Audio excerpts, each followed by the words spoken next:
kwa maana kwamba mimi nizungumzie swala la maandamano yaliyokuwepo.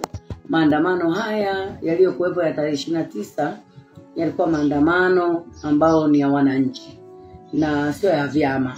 Na wananchi wote walikuwa kwenye zoezi la maandamano na wanapinga uchaguzi, wanapinga tume za uchaguzi, wanataka katiba mpya. Mambo ni mengi walikuwa wanahitaji, lakini wapi uwakilishi wao wanaweza wakaupeleka?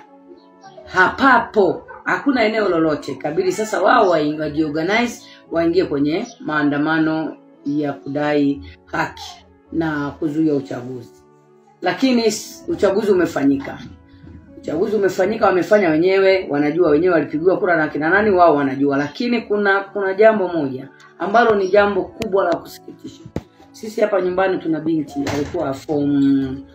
alikuwa kidato cha 4. Kidato cha 4 kile, yule binti alipigwa risasi mida ya saa 6 kamili. Tuko ndani getini. Alipigwa risasi akiwa amesimama na ndo walikuwa wameachiwa yupo nyumbani. Lakini pia kuna kijana hapa jirani mwenyewe alipigwa risasi ya mgongo, alikuwa kidato cha 3 na mwenyewe akafariki. Lakini sisi wa kwetu tulihangaika sana tumpeleke wapi?